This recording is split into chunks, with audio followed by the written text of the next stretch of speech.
Welcome. Welcome to Mending Threads. This is your safe place and your stronghold for whole body wellness. We're a transformational series, and today we're going to focus on natural support for seasonal. We're going to be really looking at support for influenza. But I do want to say this is that we've got many calls and patients coming into the office talking about stress, listening to the news. What can they do about it? It's causing problems. Is there a relationship? So today we'll talk about that. But I do want us to know we've talked about trauma, we've talked about stress, and we know that stress changes chemically our bodies. And prolonged stress tends many times to move into trauma. And the answer is we want to ask these questions, but we want to know that worrying, that prolonged thoughts about something may have or relationship to weakening the immune system. So let's bring on our own Dr. Floyd Atkins from the Center for Wellness and Healing, and he is our expert, and I'm sure he will be able to lead us in finding the right answers, or he will probably have them. So let's welcome Dr. Floyd Atkins for the Center for Wellness and Healing. How are you Thank this you. morning? Thank you. Good morning. How are you doing today? Great, that's great. So I want to welcome you because listen, we provide mental health services in our office, and Yes. we have people that are chronic worriers, anxiety, feeling overwhelmed. And many times listening to the news, but some I do want to say have a propensity toward worrying or feeling overwhelmed. So we did Yes. a seminar this week, and we looked at how people compartmentalize information, how they use and allow things to fuse together. Information that's coming in, and really haven't developed the support system, which we're going to follow up on. But we Yes. found a relationship in our office, but I don't know how wide it is, to persons who seem to tend to feel overwhelmed easily and having the flu or some chronic fluid in the system. Yes. Okay, does that make sense? And It so does. maybe you can explain that to because I do know that it's something a high correlation there. Mhm. Yes. And I was going to ask you, that was the common denominator, I think, in all of this is stress. Stress Mhm. is the Mhm. common denominator from, like I said, the anxiety, the worry, Mhm. and then the people who are chronic worriers, it even gets worse because they never get out of that mode. They go from one thing to another, or they stay wrapped up in that same idea for hours and days at a time. And when you have that chronic stress, it does have a weakening effect on immunity, and you become more susceptible to colds, flus, influenza, and a host of other serious illnesses. So we have to find a way to manage that stress, or and again, I say manage it because the stress won't go away because circumstance doesn't change. What has to change is us. Is the response. So one of Yes. the things that we found is that, and this is in more, I'm just noticing it, it has something to do with people feeling the strength to take care of something when it happens. Now let me, Yes. you understand? So it is a high correlation between delaying something, Mhm. because that's a little part of sadness or depression. But Yes. delaying something, not taking care of it, worrying about it, and allowing it to pile up a compilation of situations that brings Yeah. on the repetitive worry. Now, those are some of the dynamics, psychological and mental health dynamics. And Yeah. mhm, And it's the same way for overall wellness. I think people get in I guess a cliche term, a vicious cycle, because they didn't understand what the problem is. Then you have to do, but when people come to do, they hesitate, they delay, they procrastinate, they don't want to do it. It takes change. It's uncomfortable. It's the new going to something different, and the more they delay, the more the cycle gets worse because, like you say, things keep piling up and they keep piling piling up. up. So instead of Mhm, having one or two things you had to do to accomplish the goal, now you got 4 or 5 or 6 or 7, and each day it gets worse and worse. And it's the same way with whether a person is trying to lose weight, or whether the person is trying to overcome a sickness, whether they're trying to control blood pressure, whatever mhm, they're trying to do. The more you don't do the things, the worse it gets. So Mhm. we want to give some people some tools and then encourage them to do and not just hear and listen. That's right.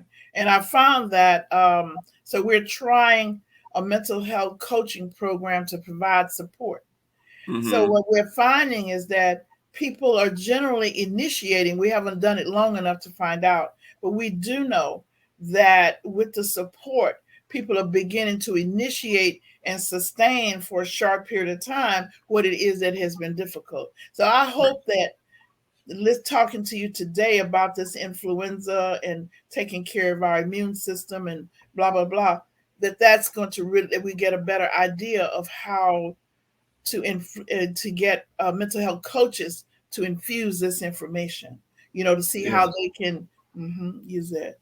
So, And I want the audience to take this as a coaching session. I mean, what you're saying is coaching. What I have to say is coaching, and use it as a guide. Maybe take notes and write down and formulate a plan of what you're going to do. What I'm going to talk about today really involves, I'm going to talk about just seasonal flu, because mhm, most people are looking at the big picture, which right now is a pandemic, and I'm going to kind of explain what the difference between the seasonal flu and pandemic is. And then when we really should be focusing on just the things that are right in front of us now, rather than worry about if I just need to go rush out and get a vaccine, which that's your choice to do, but that doesn't solve the underlying problem. Getting a vaccine only is a stopgap measure or putting a band-aid on the problem, but you never address the underlying problem. So we want to give some tips and some coaching on how to do that. mhm. So Or if they chose to, if they chose or not chose, but if they chose to do the vaccine, what you're really saying is that it has not addressed the weakening immune system that they really need right. to address. That's right. Right. So, so that's really one thing you have to. You're frozen. Hello, are you there still You were, there? yeah, you were frozen just then. Yes. Okay. So I can get started if you'd like me to. Yes. Okay then. Okay, so I'm going to share my screen here and we are going to share and begin. Okay, can you see my screen now? Yes. Yes. I sure can. Okay. Okay, so this is just a few slides I want to share with the audience because number one, we talk about immunity. The biggest concern on everybody's front page is a pandemic we're in right now, and I'm going to explain a little bit about what that means and the things we should do for ourselves. You don't have to. These are things that you don't have to wait to go to the doctor. These are things you can do to protect yourselves.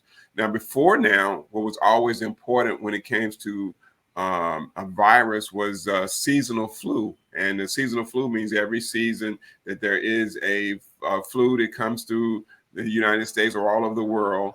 And in the last 20 to 25 years, the government has been making recommendations on how to address the flu and precautions to take. So I'm going to share a little bit of that information with you and then some other tips on what we need to do in the long run. Um, so first of all, let's talk about what seasonal flu influenza is. And seasonal influenza, or the flu as we call it, is most often a type A or type B influenza virus. And there are two types of viruses. One is called A and B. I'm not going to get into the details of that, but understand that in type A, there are many, many strains of the virus. And in type B, there are also a number of strains. But the symptoms these different viral strains cause, and these are some of the flu symptoms we see: a sudden onset of fever, cough, usually a dry cough, headaches, muscle and joint pain, sore throat, and runny nose. And then when it comes to the cough can be severe and can last 2 weeks or more. Even after you've recovered from the other symptoms, the cough may still remain for a while. Most people recover from the fever and other symptoms within a week without requiring medical attention. That's a simple seasonal flu is what we expect every year. Influenza can cause serious illnesses, though, even death in some high risk groups.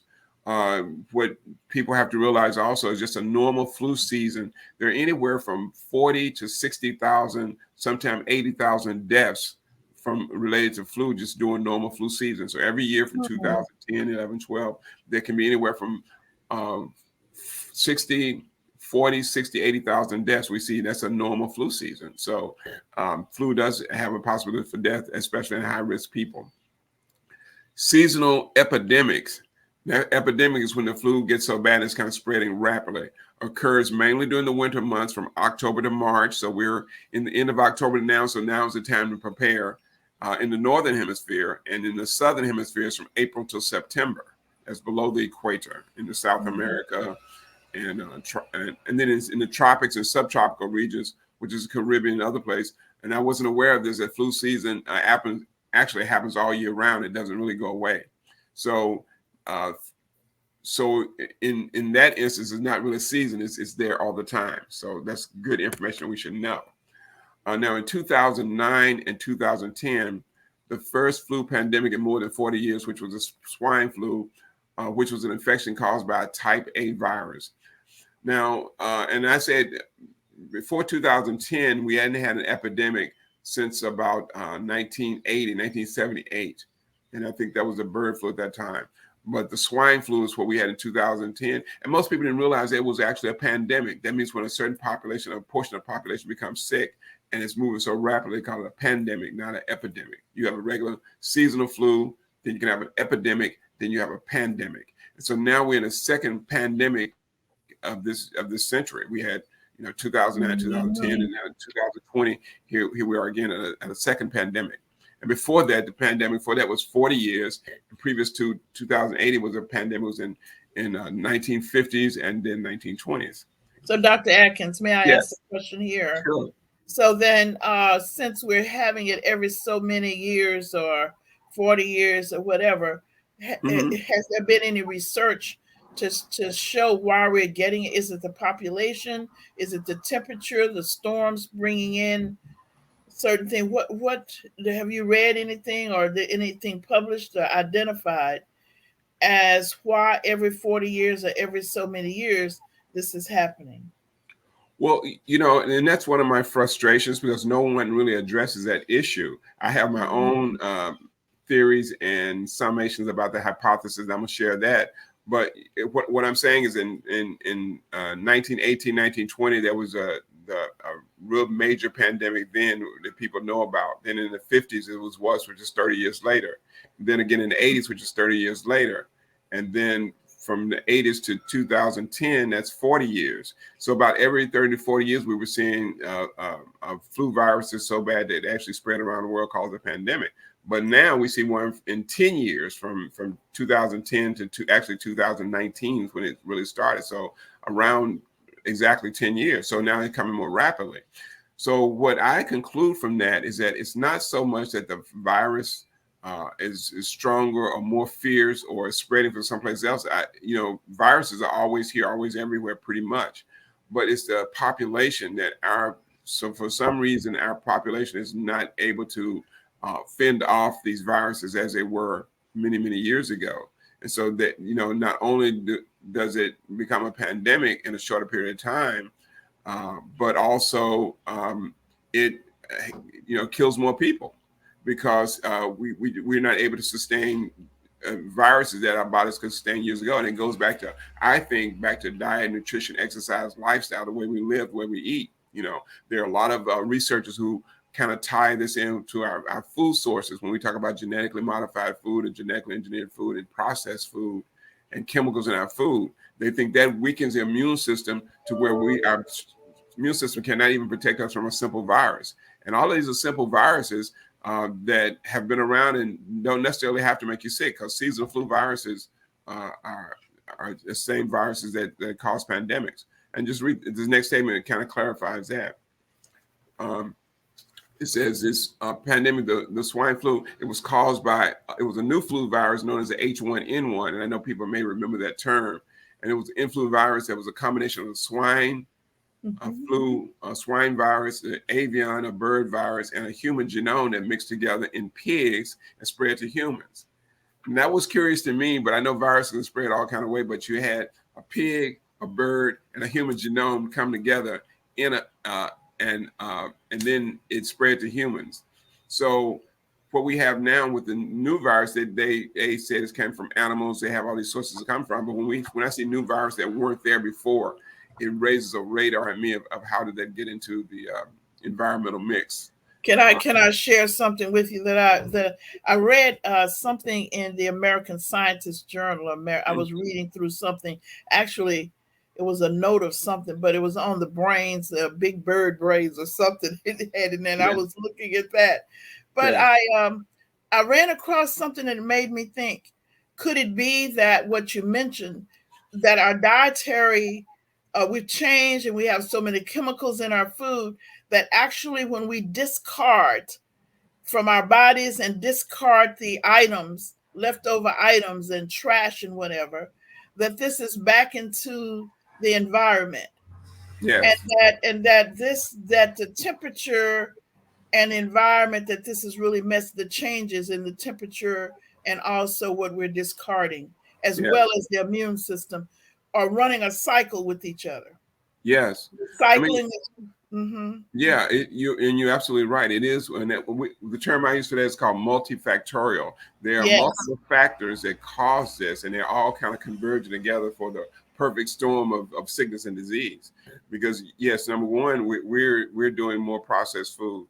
Number one, our lifestyle has changed. Number one, the environment is polluted, so our immunity has a greater job in fending off all of these other insults to our body, and then the viruses go unaddressed, so therefore they actually can make people sick. So yes, I do think there is a combination, not just one thing. That's why, and people have to understand that. So when you address this, you have to hit it on multiple fronts. So I think that's a good observation. Now, just to talk about the seasonal flu, this is kind of something that what we a pictorial of what the swine flu looked like, and their recommendations. So these are general recommendations. I know most of the audience may be abreast of, and basically it's saying number one, if you have the flu, and this is swine flu. Now, and I say it says swine flu, but swine flu today is considered a seasonal flu. If you were to take the vaccine for the seasonal flu that they're recommending right now, it has multiple different strains of viruses in it. It has a type A, type B, but it might have hundreds of different viral strains because they're trying to address what they predict will be the most common strains that come to America. And so swine flu H1N1 is one of those strains, one of the viral strains is in our regular seasonal vaccine. But they say, number one, get rest. Number two, run a humidifier. And the humidifier is important because it keeps moisture in the air, and viruses affect respiratory function. So you want to make sure you're supporting respiratory function. You don't want your lungs dry and make it more difficult to breathe. It says drink water and electrolytes. Again, my take on that is to drink alkaline water, because you want to drink a water that supports immunity, and you want to drink electrolyte water, which is coconut water or diluted coconut water, because it's a safer, more natural electrolyte water to drink. Actually, coconut water has 4 times the amount of electrolytes as a Gatorade or a Powerade or something like that, and those are considered electrolyte drinks, but they are loaded with artificial chemicals and also artificial colors, and they don't have the amount of electrolytes that you get just from drinking the natural coconut water. Take over-the-counter multi-symptom medications. Now, this is for if you have symptoms. There are things you can take for runny nose and flu. And when I say over-the-counter, again, you really need to consult with somebody on which ones to take over the counter, because some can be just a part of the problem rather than a part of the solution. Or take antiviral prescriptions. Now, there are antiviral prescriptions. I always recommend that people speak to their health practitioner if they're interested in doing a prescription antiviral like Tamiflu or something like that. So there are options, but we're discussing the natural options here. Now, how to avoid and prevent seasonal flu. Key thing is what we want to address here. And it goes to the number one thing, which I have to address. If your body is not healthy, you cannot fend off the flu. You can take all the medications, your antivirals, you can take everything, but if your body is not healthy, if your foundation is not stable and solid, how can you fend it off? So number one, we go back to doing the 75% raw plant-based diet, because this kind of diet is optimal for a strong immune system. You're eating organic vegetables and organic fruits which provides you powerful antioxidants and the chemicals, the phytochemicals, the vitamins and minerals, and the bottom line nutrients for building a strong, healthy immune system and a strong, healthy body. I recommend using a brown rice, black rice, or wild rice. Mushrooms are great antioxidants, and mushrooms naturally stimulate the immune system directly. Nuts and seeds, fermented foods, all support health immunity. The nuts and seeds give you good omega oils that helps support immunity, and the fermented foods are loaded with probiotics, which strengthens your immune system and is the foundation of optimal health. Legumes, beans, drink spring water, and purified water. And the things we want to eliminate are these things right here. We talk about it all the time. The flours, the bread, the cakes, the pasta, because the flours are something that converts to sugar in your body. It's a starch. Starch converts to sugar as soon as you eat it and swallow it. It goes from a starch to sugar. So then that can cause fermentation and inflammation, which will weaken immunity and make you so more susceptible to disease. No sugars, the candies, the sodas, the ice cream, the cookies. You really have to severely restrict those or eliminate them altogether. Bad fats, those are fried foods and red meat, the processed foods, processed meats, and also fast foods. And fast foods kind of speak for itself. Now, I want to pick out a couple of things, and these are some nutrients that we need in our system that people are not really familiar with. So this is called glutathione. Can you say glutathione, Dr. Lewis? Glutathione. Glutathione. I want the audience to hear that glutathione and learn that word, because it is one protein or one molecule that's important to stay healthy and prevent disease. It's called the mother of all antioxidants. So when people talk about, I do antioxidants, I do grapeseed extract, or I do vitamin C, or I do vitamin E or antioxidants. This is called the mother of all antioxidants and the master antioxidant, because it does so many things in the body that's critical for a high level of immune function and controlling inflammation. So there's two things it's doing. It says keep your glutathione levels high for immune function, for critical immune function, and also for controlling inflammation, because those are the two things that bring you down. I have a question. How do you test for that? How do you know if it's high or not? If you you purchase that separately? Is that something that you measure, that you can use or measure? You can measure it. There is a company called SpectraCell that does what we call micronutrient testing. And it's expensive because the test might cost you $500, but it'll test all your micronutrients. It might test for maybe 20 antioxidants, and glutathione is one of them, to know where you are. But the best way is not, if you're eating a health, what I'm going to allude to as a diet that's rich in antioxidants and foods, you'll get the amount of glutathione you need. And I'm going to share some things you need.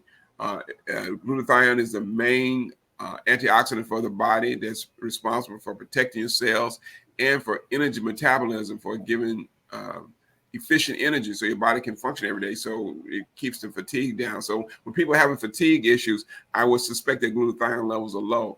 When they are having getting colds and flus or not feeling good, I would expect that glutathione is low. Glutathione is produced naturally at all times in the body by a combination of 3 amino acids. Our body has these amino acids all the time. So it's constantly being produced in the body. And then down on the slide over here to the right, it shows us glutathione is known as an anti-aging power, as well as fights cancer, fights heart disease, dementia, and other chronic illnesses. So it's like an underlying factor that supports optimal health. And so if you want to get glutathione, here's how we get it. Tips to help improve your glutathione levels. So we want to assume glutathione is like gasoline you put in the car. It's always being used, it's always being burned up. So you always have to replace it. So this is how we replace it. Consume sulfur-rich foods. This is garlic, onion, cruciferous vegetables, broccoli, kale, cauliflower, cabbage, and watercress.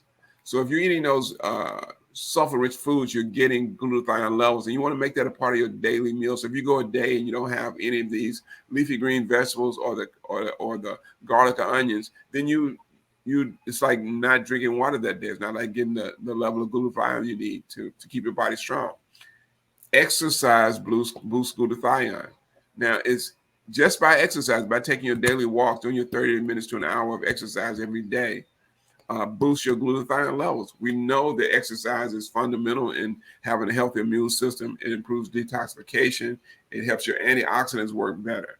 So again, exercise and really start with these vegetables. Make these vegetables as a part of your raw plant-based diet that you want to eat every day. And So, I think, Dr. Atkins, yes, so can you speak to the same vegetables frozen as opposed? I know fresh is always better, yes. but would you have to have more frozen? I mean, how would you do that if you were not able to get your hand on fresh vegetables and you had frozen?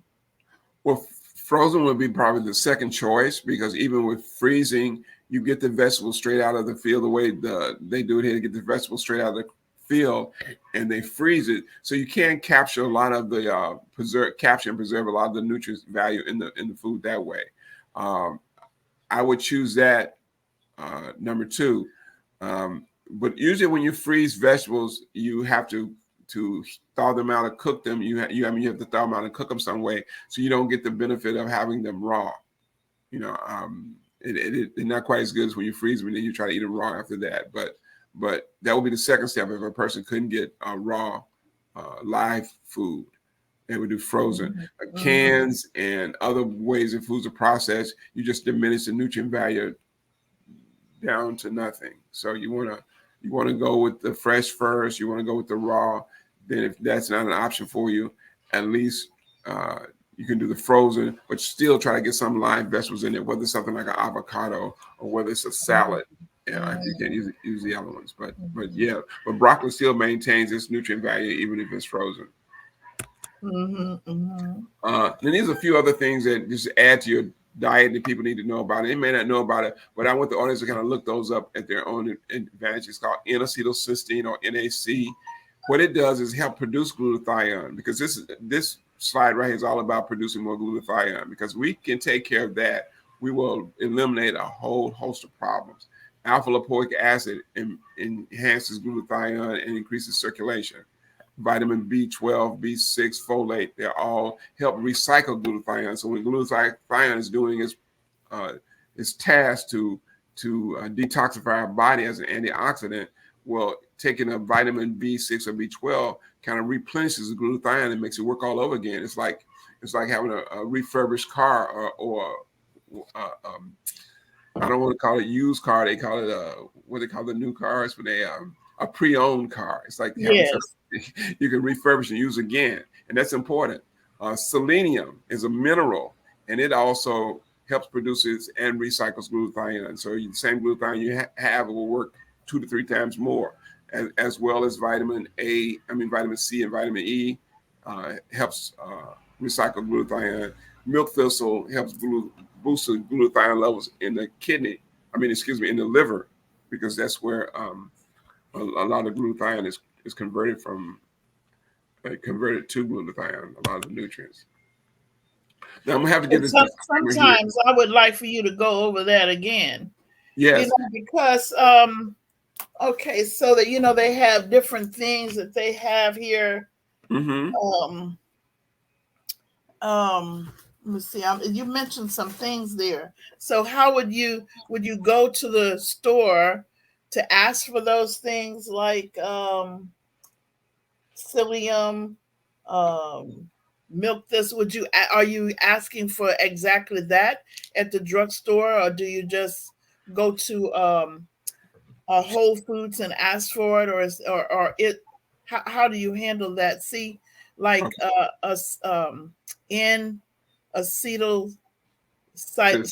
xylitine, Cysteine. cysteine. Yeah. Mm-hmm. N-acetylcysteine is commonly called is NAC. N-acetylcysteine. NAC is a lower ball at the right. It's a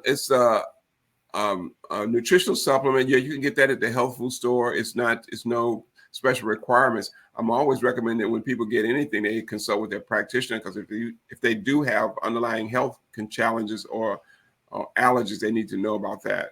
But yeah, you can get that at the health food store. Also, Mm-hmm. alpha lipoic acid is something you can get at the health food store. And your vitamin B12 and B6. But the best, for people who want a program, it's the best to get some, again, coaching or counseling on what will work best for that person based on their circumstance. I know Yes. we had mentioned before the show started about a webinar, and I think that's a great Yes. idea because you can give more specific, detailed information about the supplements, how to use them, which ones they would need. You may not need all of these, but two of them may work fine for you just based on your diet and nutrition, based on what you do. I mean, for a person, if they are basically a plant-based vegetarian diet, B12 would be important. B6 would be important. Yes. For a person who Mm-hmm. may be a meat eater, they might not need the B12. Right. So, Right. and selenium, you have to be concerned about that because the daily recommended dosage of selenium is about 200 micrograms, and you don't want to overdo it on selenium because overdoing too much selenium can cause some side effects. So you don't want to overdo that. And this is what this disclaimer, when I talk about these supplements, and I'm going to get into some specific things here. It just says the information, and I have to read this to everybody. The information provided in this program is for educational purposes only, and is not recommended to replace your advice of your physician. You are also encouraged to seek the advice of a competent medical professional regarding the applicability of any recommendations with regard to your specific symptoms or conditions. It is important that you do so to reduce change. It's important that you do not reduce, change, or discontinue medication or treatment without with consulting your physician first. And I just say that to everybody because some people get zealous and they want to say, "Oh, I'm going to make changes," but again, doing supplementation and maintaining body metabolism or balancing your body requires knowledge and it requires some guidance. So it's important to say that. Now, just to get to this is for influenza season, and people know are familiar with this. These are the supplements that I really recommend that people look into for protection and prevention, for Mm-hmm. avoiding the flu and preventing the flu. When we talked earlier about flu, we talked about how you deal with the symptoms. When I saw the sick guy in the bed, but this is how we want to not get flu. So flu vaccines or influenza vaccines are to reduce the symptoms and keep people from getting deathly ill or sick. They don't prevent it. They don't stop the spread of it, but they do prevent you from getting so sick. But as from a holistic or wellness standpoint, I want people to prevent it, to avoid it, not to get sick at all, not to have to deal with the virus, because that would be the optimal way to do it. And that's the way I think nature and God intended for us to do, not to say, "Well, I get it and it won't be so bad." So first of all, buffer vitamin C, one of the most potent antioxidants we can take. Vitamin C enhances immune function, protects against oxidative damage, detoxifies drugs and chemicals out of your body. Is also important in wound repair. And what we want to do is get about uh, 2 to 4,000 milligrams of vitamin C a day or more. You can't really overdose on vitamin C. It's water soluble, so if you take too much, you just urinate it out. But the more you have, the more you can protect yourself. My goal is to get about 6,000 milligrams of vitamin C in a day. And just to give you a comparison, why we recommend doing a supplement for vitamin C is because uh, say an orange, if you had a glass of orange juice that maybe had the juice of 2 oranges in it, one orange is equal to about 80 milligrams of vitamin C. Well, you'd have to do 20 oranges to get just one dose of vitamin C that you would need just to get to 2,000 milligrams. You'd have to do almost 20 oranges to get there. So we can't get it doing oranges that way. And you can get much more vitamin C doing leafy green vegetables like kale or collard greens are loaded with vitamin C. And it will only take you maybe 2 or 3 pounds of collard greens or kale to do that. Um, and so that's number one. Vitamin C is something that should be in your medicine chest when it comes to preparing for flu season, and take it, not just have it there, but you want to take it on a daily basis. We recommend taking the powder because it's better than the pills can get large if you want to take the dosage you need. If you were taking capsules, it may be up to 4 to 8 capsules 2 to 3 times a day. If you take the powder, you just mix 1 to 2 teaspoons in a glass of water, drink it in the morning, drink it in the afternoon, drink it before bedtime, or after dinner, let me put it that way. And that will satisfy that need. And those that were, I remember those that are really trying to take care of their internal system. I remember that was really good for me. You Yes, helped me try that, and it really helped my digestive system yes, to take the toxins out of the body at one time. And I know there's a little argument about that and cancer and toxins and whatever, but it seemed to work. Yes. Well, anything that's going to support your metabolism, your body function better is going to work. So, the I guess the tragedy when it comes to people addressing products like vitamin C, or some of the studies that are done are really associated around vitamin C preventing cancer, but the study shouldn't be formatted that way. The study should be that vitamin C helps stimulate a healthy immune function. If your immune function is healthy, Yes. you can address the cancer. So, so they say, well, vitamin C doesn't help cancer. Well, it's not meant to help cancer. It's meant to give you a strong immune system. Just like here it says, vitamin C supports healthy cardiovascular system by facilitating fat metabolism. Helps your body break down fat, especially in your coronary arteries, in your heart, and your other places in your body. So by doing that, your heart can function better. So it doesn't prevent heart attack, but it can help alleviate heart disease. A 2004 study found that vitamin C prevents the symptoms associated with cystic fibrosis, chronic obstructive airway disease, asthma, and other possibilities. Well, those respiratory or pulmonary problems are associated. That's what we see when people get viral infections. When you go in the hospital, especially with the COVID situation, the first thing they do is want to intubate you because they have to get air into your lungs because the virus kind of interrupts that process. But if vitamin C helps alleviate that problem, so it makes sense that taking vitamin C when it comes to respiratory conditions is the way to go. So I want my vitamin C levels to always be high because that prevents me from my lungs to degrading where I would need to be intubated. UK, United Kingdom, that's a British study, found that patients with normal or high levels of vitamin C in their blood were more likely to survive disease or heart problems. So they did a study that showed that people who had higher level of vitamin C's survived disease better. So if you did get sick, you were going to do better. And then they had less heart problems than people who did not.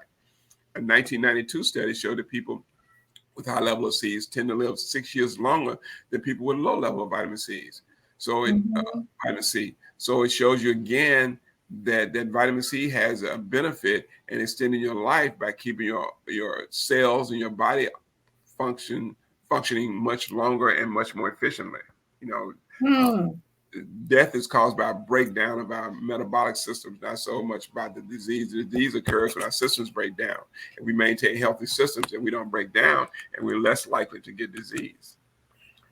Let's talk about vitamin D. It's a lot of information coming out about vitamin D right now, but for those who don't know, vitamin D is considered the most useful vitamin when it comes to overall health because of its action in bone health and immune modulation. That means it will stimulate your immune system to go into action when it needs to and provides the resources to do that. The way we get vitamin D, and people are familiar with it, and I want to re-emphasize that, is that sun exposure is by far the best way to get vitamin D. So getting 15 to 30 minutes of early morning or late afternoon sun is a good way on your skin, not with sunblock on, is a good way to get your vitamin D levels up. But of course, you may not get sun every day. You may not be able to get out every day. So supplementation, especially in these times, are important. Now, before we get to the supplements, let's look at nutrient-rich foods. Nutritional yeast, mushrooms, wheat germs, fatty fish or fish oils are good sources of vitamin D, to get it that way. Mushrooms are excellent. I think mushrooms is a part of the way of cooking. Fish and fish oils, as a good source, but I'm skeptical right now. And as salmon, you have to be very careful about the fish you eat because our fish biome is really contaminated right now with mercury and PCB and other chemicals. So you have to be careful about the fish oils you get and the fish you get. But mushrooms, or if you get a wild caught salmon that you know where it came from, it may be a fish source, but the other fishes are suspect for contamination. And so when it comes to supplementation, I consider a safe way to do it. Latest research that shows that 125 hydroxy dihydroxy vitamin D deficiency is linked to health conditions. So if you're deficient in vitamin D3, this is what you can expect: depression, back pain, cancer, both insulin Mhm. resistance and preeclampsia during pregnancy, impaired immunity, and macular degeneration. We see that people who have chronically low levels of vitamin D develop this list of diseases here. So even in psychology, when people come in with depression, you have to look at the what I call the physical or Mhm. medical underlying cause of it. So you want to correct that, and then so your talk therapy, so your your regular counseling can help a person. But if a person Mhm. has these chronic uh, health conditions going on, physical health conditions, it's hard to overcome those when they don't have the tools they need. Their body doesn't have the tools they need to be healed. And And what's recommended? I think you're right on, because Yeah, right now we're asking everybody, we're getting their information, and we're seeing a correlation. Since we're doing whole body, we pay attention to their nutrients, yeah, and so we're going to move a little bit closer this year yeah. to see. To Yeah, see. and this particular one vitamin is associated with depression. So, for the people who have Mhm. suffered with depression, it's mild to moderate.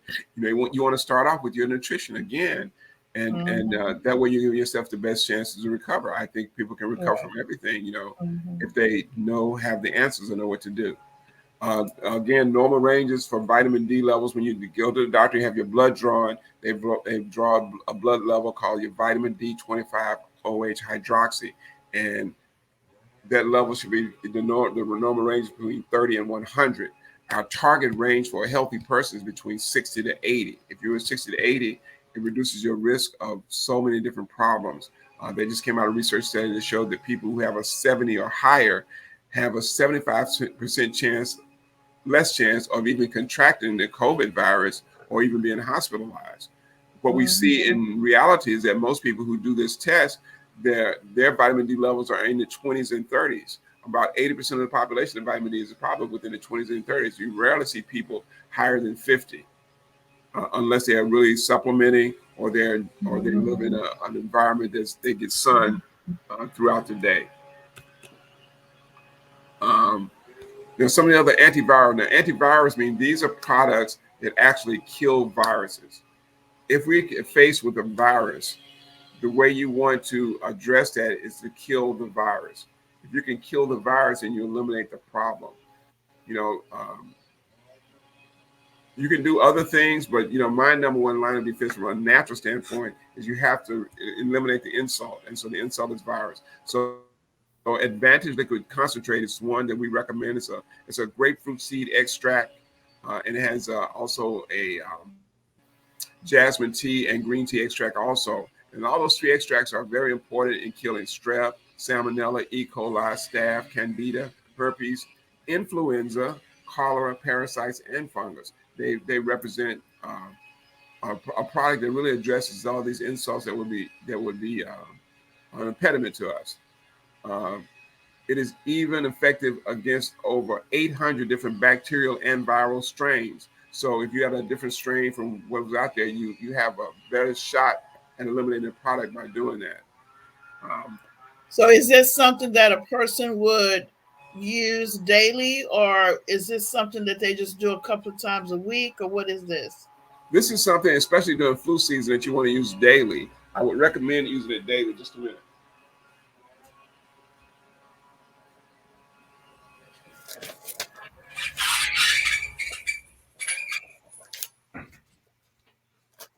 Um, yes, it would be something that you would use daily because um, the infections or presentations of viruses happen daily. So we recommend doing 10 drops in 8 glasses of water at least twice daily, just as for prevention.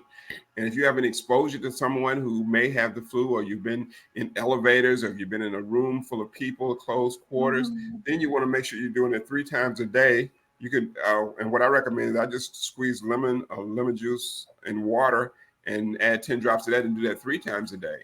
And that way you can control any viruses that come in contact with you. They will actually kill those viruses. They eliminate them. So this is an excellent product, and this is a product you can't buy over the counter.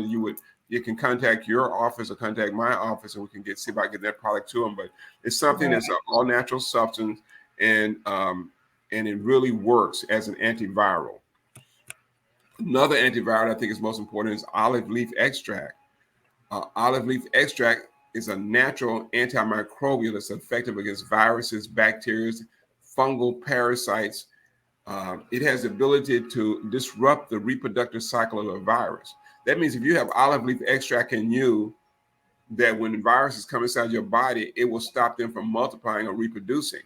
What happens is when people get the flu or a cold, they contract the virus from someone else, and then the virus tends to multiply and replicate in their body until their viral load gets so high. Then they get a fever immediately. They get headaches. They get all the symptoms that go along with having a flu symptom. I mean, flu.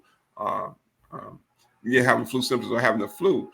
But if you have olive leaf, you prevent them from recycling, you prevent them from reproducing, and therefore you can not get sick. It's basically what it comes down to. It kills bacteria, and it also strengthens the immune system.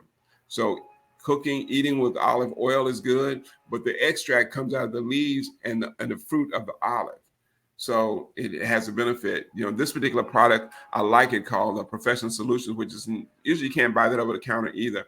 But it has 680 milligrams of olive leaf. And most of the ones you see in a health food store might have 300 milligrams or 200 milligrams. You'd have to take at least 6 capsules, at least 3 capsules twice a day or 6 capsules a day to get what you need. And then if you had exposure symptoms, you want to double that dosage. You want to go to 4 capsules a day of the 680. So I have a question. Sure. So now you mentioned 2 things that sound really good, and I can't wait till we get it on our get it up and running on our website and everything, so that people can get the story of it and what it is and all that. So the thing that I have to ask: do you take one or the other? Do you take them together? Again, multifactorial. You don't take one or the other. You take them together because you have to address the viral on all fronts. They kind of do different things. The advantage liquid concentrate tends to kill the virus itself. The olive leaf extract, it tends to stop it from multiplying and replicating. So you want to do 2 things at one time, and then also strengthens the immune system. So that's hitting the virus at 2 different fronts, just those 2 alone. And there are multiple fronts too. And I'm going to address a couple other things here. This is black elderberry extract. There was a lot of talk about elderberry when the COVID virus started last year, and everybody most people who are herbalists who know herbs and know products like this, they know elderberry helps with cold and flu. Now, it's a great option. It is an antiviral, but it's more so for people who've already contracted, already have symptoms. So if you've had symptoms, what it says is it helps reduce the severity and the length of your flu symptoms or a cold. So if you do have an exposure and you're getting it, it will help improve it and you get out faster. It basically says in 2004, a study of 60 people with influenza found that taking 15 milliliters, which is a half a teaspoon of elderberry syrup 4 times a day, improved in 2 to 4 days, while people who didn't have that took them 7 or 8 days to improve. So it has a benefit when it's reducing the symptoms or helping you get over it faster. But the first 2 products we talked about actually help prevent it and keep you from really getting sick. Oscillococcinum. That's a long name, oscillococcinum. But this is what we call a homeopathic product. Homeopathic is a product. It's a formulation that is used to reduce and eliminate symptoms of flus too. But it's something that's designed, you don't take this product until you have symptoms. It doesn't help unless you have a flu-like symptom. So if you start getting feeling run down or getting a headache or body aches, chills, and fevers, you want to begin it right away. Clinical studies show that oscillococcinum helps both reduce the severity and the duration of flu-like symptoms. In fact, the patients who took oscillococcinum within 24 hours of onset of symptoms, nearly 63% showed clear improvement or complete resolution within 48 hours. So this is something that if you get the flu, and a virus is a virus. I know that we look at the COVID as being more severe, but if COVID is a virus, this will work on a virus to help with the symptoms or help reduce it or help kill it. I'm not telling people to replace what they're doing with these products, but I'm saying it has been an adjunct, an additive, something you can do to help your own self in the meantime. You don't want to wait to see what the doctor says or wait till you go to the hospital or wait till things get bad. These are things you can do in advance when you first get sick. So The oscillococcinum and the elderberry is when you first start having symptoms. The other products are strictly, well, not strictly, but they're for prevention. We've had other people who take the products even if they had symptoms and recover much, much faster. So Mm-hmm. want to introduce that. Now, zinc is a mineral, and this a mineral that's found in every cell in the body, uh, and it stimulates the activity of 100 different enzymes in the body, and that's important because once you stimulate enzymes, then the process of the enzymes working to make detoxification happen, strengthen the immune system. It says it helps you maintain a sense of taste, smell, and sight. So even with the flu virus, when people lose their taste and lose their smell, that means that for somehow their zinc levels are falling also. And so taking zinc is an antiviral. It actually kills viruses by itself. It helps synthesize more DNA, which makes more proteins or make antibodies against the virus, and it helps reduce colds. So, and people take, for me with zinc lozenges, there are several different kinds on the market that uh, people actually take that are Is there a certain amount? Because I see that I'm taking mine is 30 milligram. yes, when people buy zinc, this is a mineral. It's no, I tell people to follow the label directions on the box because you don't want to overdose on it. Taking more is not better. Just take the amount that your body needs to use every day is what you really need. Mm-hmm. Mm-hmm. So if Okay. yours is 30 milligrams, I would definitely stick with that.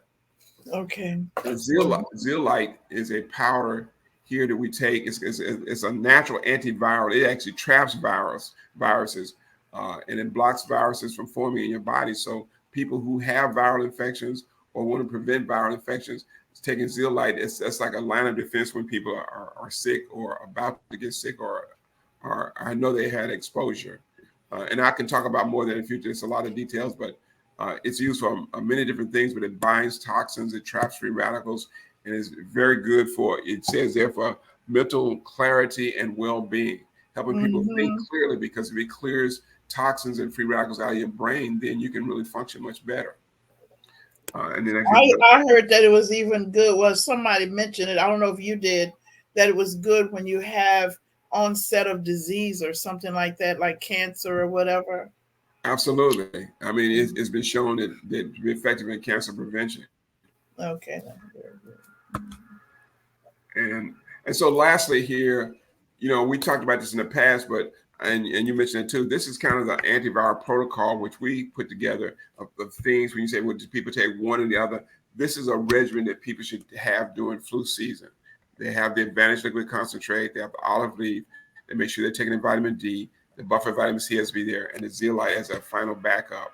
But if you have this kind of regimen and you follow this kind of protocol, then this is how you can prevent or avoid getting the flu altogether. Or even if you do get it, it will reduce the symptoms, and you won't get as sick. And we've had a great number of our patient population on this program. And for us, to my knowledge, so far, we haven't had anybody who's been hospitalized who had been really been diligent about sticking to the Mhm. protocol. And number two, we Mhm. had people who had been hospitalized with COVID and they came out of the hospital, and they got our protocol and they recovered so much better and didn't have that long haulers type syndrome where where the symptoms keep lingering and lingering and lingering. So we really highly recommend that. And this is something you can do whether you take a vaccine or not, whether you do other things. This is something you can do for yourself to protect yourself, and that's the key to this whole thing Mhm. is really protecting yourself. Mhm. Is Yes. the vaccine?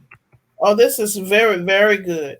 So Yes, I know that I want to get this started. I did solicit a person to help us get it together, yes, and to do the series of webinars, and they will be attached to the person ordering what they needed at that time, or getting more information or personalized information or yes, questions. So I yes. do that. And I do want to do that today. I want to order something today, this afternoon, this Okay. evening, about 7 or so. I'll call you, or either you call me, Okay. or tomorrow morning, Yes. because I think that instead of buying gifts this year, instead of purchasing, and I'm really thinking this out, even if we can't afford all of them, we'll Yes. talk to you to see which ones that we could send as a gift, especially if we can Yes. find us. cute little box with a card. You can't give any. Health is the best thing that you can offer to a Yes. person. And so instead of buying something that destroys, that's don't deteriorate, or a piece of cloth or something, I'm thinking Yeah. that this is to be the best gifts that a Yeah. person could offer. So Right. that's You're my absolutely gift. right. I have that on my list. Yeah. Absolutely. I want to thank you today. I know I have a lot of questions, and I'm hoping that next time we could have a series, but we do have, we want to look at mental health and what we eat, and we also want to look at obesity.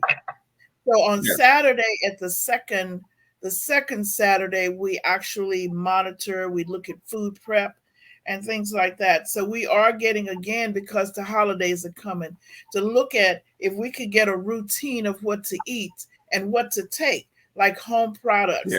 One of the things that you mentioned, it was something that we would take, and it would, a liquid we would wash our mouth out. It was called something pulling, and that would pull the Oh, toxins out of your body. Now I remember that. And then we yes. could change our eating. So we want to kind of talk about things that people could do to not only detox, but start a regimen, get ready for the holidays, and eat real simple during the holidays, or eat less. But begin to get ourselves well for the next year now. And so Yes. next month, I thought if we could look at products, vitamins, and everything we could do in a regimen that we could eat, take, and begin our wellness weight loss journey. Yes. Okay. Yeah. Like a Be a whole good body, start for the new mind, year. body, spirit. Yeah. Yes. Great start for the new year. Great start for the new year. And be thankful. It'll be right around Thanksgiving or after, and we'll be thankful for Thanksgiving and all the things, but best of all, our health and what we could do to promote it and be well. Yes. Yes. Dr. Atkins, I want to thank you. You're such a wealth, and I can't wait to get this webinar series going. Yes. And I know we'll be doing that December, January, moving in that direction. Okay. And but I want to thank you for being here today from the Center for Wellness and Healing, Dr. Floyd Atkins. Please remember that you can go to, and you can say where they can go, Dr. Atkins. Yes, they can find us number one, Center for Wellness and Healing. That's Center, CENTER, for Wellness and AND. Healing is all spelled out in lowercase.com. That's the number one way. If you want to get more detailed information, just feel free to email me directly at Dr. Floyd, that's DRFLOYD, at drfloydatkins.com. And I'll be glad to respond to questions or information. If anyone wants to order products or interested in products also in general for family members, we ship all over the country. We ship products by priority mail. That is preventive. www.preventive, PREVENTIVE, preventive measures, preventive, excuse me, dash, put a dash between those two words, measures, MEASURES.com, preventive-measures.com. And you'll see our website. There's some testimonies, a lot of good information, some of which I shared today, but also some of the products that I think are optimal for immunity, health, and wellness in general, and specifically for the times we're in now. Okay. Well, thank you so much for being here today. And I look forward to seeing you on next month. And remember, everybody, please go to our website, wrc-houston.com. There's services on Saturdays called the Wellness Clinic, and you can sign up for those services. You can go to wrc-houston.com and sign up. And we look forward to seeing you there. We have a wellness transformational relationship seminar. We're asking everybody to come, and so that you can help other people in your community. It's about building a healthy relationship circle. And you'll hear from doctors, therapists, pastors online on November the 13th, 2021. And it's going to be online. You'll be able to interface, talk to the panel. But the main thing, you'll be able to see some scenarios that we can work out. And it's going to be fun building a circle. There will be a peer to peer after, so you can get other questions and follow up in the community. So you can see it will be a whole body wellness activity going on, and we'll look forward to seeing you there. Mental health coaching starts tonight. We are preparing internationally certified mental health coaches in the community to know about wellness, to know about mental health issues, how your church, your community, and organization can take the leadership. You will be certified. You'll learn how to handle culturally competent situations, human trafficking, special populations, and just look at what to do. So it's more than talking about it. So you have to then begin to take a step and do something about it. So I'm going to look forward to seeing you same place, same time, same station. Again, Dr. Atkins, thank you. Thank you.